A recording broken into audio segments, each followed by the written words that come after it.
Today's lesson deals with square root attributes and inverses. I went ahead and graphed square root of x minus 1, and I used the TI Inspire calculator. You notice that the y-intercept is 0, negative 1. The x-intercept is 1, 0. Now, if you want to know the domain will be the x values. So we know that x for sure is greater than 0. And since it starts here, it's going to be equal to x is greater than or equal to 0. The range, you always start with the lowest y value. In this case, it's negative 1. And we know that it's going to be greater than or equal to negative 1 because it's increasing. The y values are increasing. The next example says to graph the square root of x minus 3, identify the x and the y-intercepts. I went ahead and made this table, and I want you to notice something, that as x is less than 0, this is not in the domain. So we got to start with 0, negative 3. And then the next point that we can graph is 1, negative 2. And then we can scroll down to 4, negative 1. And then we have 9, 0. We're going to go ahead and connect the points. And we know that the x-intercept is 9, 0. And the y-intercept is 0, negative 3. Anything to the left of 0, anything less than 0, is not part of the domain. Also, the y values are getting larger than negative 3, and that's going to be in the range. Consider the function y equals x squared plus 5. Write the inverse. Remember that we have to switch the x and the y to solve for the inverse. So we have x is equal to y squared plus 5. We're going to go ahead and solve for y. We're going to subtract 5 from both sides. So we have y squared equals x minus 5. And then we're going to go ahead and get the square root. And so we have y is equal to the square root of x minus 5. It says analyze and describe the relationship between the function and its inverse, including the restrictions on the domain and range. So I'm going to go ahead and graph y equals square root of x minus 5. And so there is my graph, square root of x minus 5. Okay, so I did find the inverse. We have y equals the square root of x minus 5.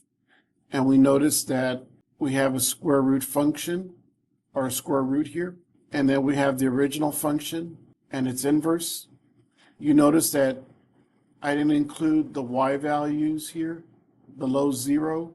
So one of the restrictions would be we wouldn't want to include the values of y that is less than 0 because it's not going to make it a function.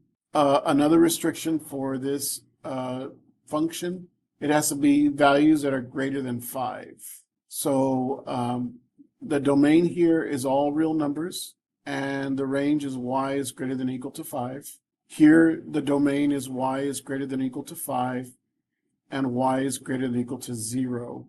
And so we have the graph and its inverse. So it's a quadratic and it's a square root. It says consider the function 4x squared minus 1 with the domain x is greater than 0 and its inverse. So I'm going to go ahead and graph, and I'm going to show you how to graph it. So we have 4x squared minus 1. Now we're going to restrict the domain. That means x is greater than 0. Control equals x is greater than 0. Enter, and you notice it only draws half of the parabola. I'm going to graph the inverse now. Menu, graph, function. So I have control division, control square root, x plus 1 divided by 2. And so you notice here is the inverse, here's the function. What are the domain and range? Write your answers as inequalities.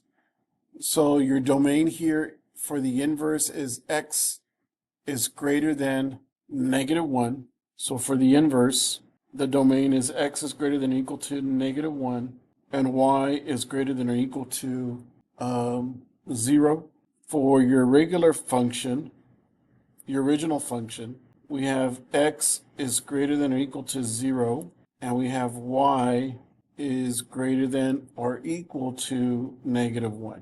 Now, have you noticed that the domain and range are kind of swapped? Well, that's what happens with the function and its inverse. The domain and range will swap. Here we have x is greater than or equal to 0.